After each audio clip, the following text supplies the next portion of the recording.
জয় গুরু বন্দে পুরুষোত্তমম পরম পিতার আতুল শ্রীচরণে আমার শতকোটি প্রণাম। প্রণাম জানাই জগৎজনী শ্রী বড় মার শ্রীচরণে, প্রণাম জানাই পরম পূজ্য পাদ শ্রী শ্রী বরদা শ্রীচরণে, প্রণাম জানাই পরম পূজ্য পাদ শ্রী শ্রী আচার্য দেবী শ্রীচরণে। আপনাদের সবাইকে আমার আন্তরিক আনন্দিত জয় গুরু। সবার মঙ্গল প্রার্থনা করি। সবাই ভালো থাকুন, সুস্থ থাকুন, ইষ্টচ্ছল জীবন যাপন করুন, পরিবারের সবাইকে নিয়ে সুখী সমৃদ্ধিতে ভরে উঠুন আপনাদের সুন্দরী জীবন। এই প্রার্থনা রাখি আমাদের শ্রীচরণে।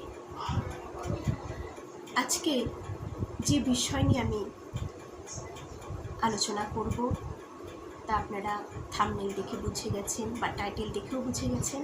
হ্যাঁ, ঠাকুরকে দর্শন করলেন এক মন্দিরে এক দাদা। সেই সত্য ঘটনা যা শুনলে শরীরে রোমকূপ কাঁটা দিয়ে ওঠে, শিহরিত হয়ে ওঠে শরীর। আমরা জানি ঠাকুর স্বয়ং বিরাজ, ঠাকুর জীবন্ত। তবুও যখন এই কথাগুলো আমরা, এই কাহিনী, গল্প বলুন, কাহিনী বলুন, সত্য ঘটনাগুলো আমরা শুনতে পাই, তখন কাঁটা দিয়ে ওঠে আমাদের শরীর। এমনই একটি ঘটনা। তার আগে আমি একটা কথা বলছি যে পুণ্যপুঁথিতে ঠাকুর বলেছেন গীতা পড়তে। ঠাকুর বলেছেন সবাইকে গীতা পড়তে। কেউ যদি কিছু নাও বোঝে পড়ে, তবু পড়ুক, শুনুক, শুনতে শুনতেই হয়ে যাবে। আমার মনে হয় কেউ যদি আমরা সত্যানুসরণ গ্রন্থটাকে ভালো করে পড়ি বা সেটার সার মর্মটাকে বুঝে নিতে পারি একবার, তাহলে গীতা পড়লেও আমাদের কাছে সহজ লাগবে, সব কিছু আমরা সহজে বুঝে নিতে পারবো। আপনাদের কমেন্টের মাধ্যমে জানালে আমি খুব উপকৃত হব। যদি আপনারা গীতা পাঠের ব্যাখ্যা, ভাগবত পাঠের ব্যাখ্যা শুনতে চান, আমি অবশ্যই তাহলে পাঠ করে একটু একটু করে শোনাবো। যদি আপনাদের শোনার ইচ্ছে থাকে আমাকে কমেন্টে অবশ্যই জানাবেন, আমি পড়ার চেষ্টা করব। যাই হোক, আজকের আসল সত্য সেই ঘটনায়, ঠাকুরের কথায় ফিরে যাচ্ছি। বীজপুর মন্দিরের এই ঘটনা। এটা নৈহাটিতে রয়েছে, হালিশহরে। সেই মন্দিরটা দোতলা, উপরতলায় ঠাকুর বড়মা বড়দা রয়েছেন। মন্দিরের চতুর্দিকে, মানে দোতলার মন্দিরটার ঘরটার চতুর্দিকে বারান্দা রয়েছে, তিনটা সাইডে বারান্দা রয়েছে এবং রেলিং রয়েছে বারান্দায়। তো এক দাদা, পাশেই এক দাদা, ভোর 3টের সময় সে ব্যবসার খাতিরে যাচ্ছিলেন। সে ব্যবসা করে, দূরে তার যেতে হয়, কোথাও যেতেও হয়, সেইভাবে সে যাচ্ছে। মন্দিরের পাশ দিয়ে তার যাতায়াত করতে হয়, সে মন্দিরের পাশ দিয়ে সে যাচ্ছে। স্বাভাবিক, মন্দিরের পাশ দিয়ে যখন যাবে, মন্দির সামনে প্রণাম না করে তো কেউ কখনো যাবে না। সেই দাদা মন্দিরের কাছে এসে প্রণাম করার জন্য গেটের সামনে, কারণ অত রাত্রে তো মন্দির বন্ধ রয়েছে, মন্দিরের কাছে এসে দাঁড়িয়ে প্রণাম করতে গেছে।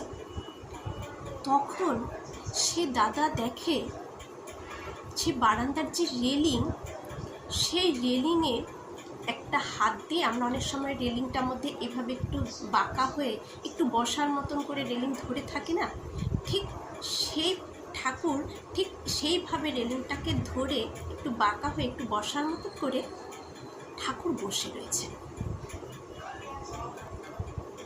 সেই দাদা ভাবছে আমি কি ভুল দেখছি। সেই দাদার সাথে সাথে তার চোখ ভালো করে একটু মুছে নিয়ে আবার ভালো করে তাকালেন। তাকে দেখছেন না, ঠাকুর খালি গায়ে, শ্বেত শুভ্র বস্ত্র পরে খালি গায়ে ঠাকুর সেই রেলিং ধরে বসে রয়েছে। ভোর 3টের সময়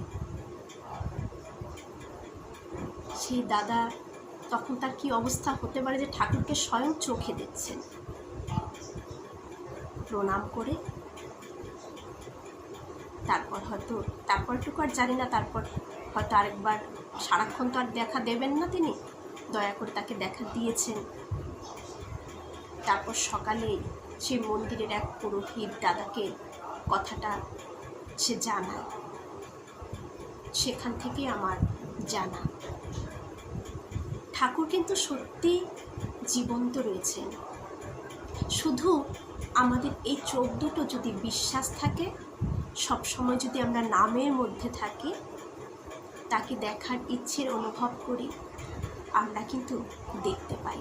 আমি এর আগে একটা ভিডিও দিয়েছিলাম, ঠাকুর কিন্তু সবসময় ঠাকুরের বেশে আমাদের সামনে আসেন না, তিনি কত বেশ ধরেই যে আমাদের কাছে আসেন। তাই কখনো কাউকে অবজ্ঞা করতে নেই, কখনো কাউকে দূর দূর করতে নেই। ঠাকুর সবার মধ্যেই রয়েছেন এবং কি বেশে আমার সামনে এসে দাঁড়াবেন তা কিন্তু আমরা কেউ জানি না। একটা বাণী আছে, আমার কাছে এখন সামনে বইটা নেই, থাকলে আমি পুরোটা ভালো করে পড়ে শোনাতে পারতাম। প্রীতি বিনায়ক গ্রন্থে রয়েছে সেই বাণীটা, যে ঠাকুর তোমার সামনে পরমপিতা তোমার সামনে কখন কিভাবে এসে দাঁড়াবে তুমি তা কল্পনাও করতে পারবে না। একটা গল্প আছে যে এক বড় জমিদার বা বিশাল ব্যবসায়ী, সে ঠাকুরের দর্শন পেতে চেয়েছিলেন।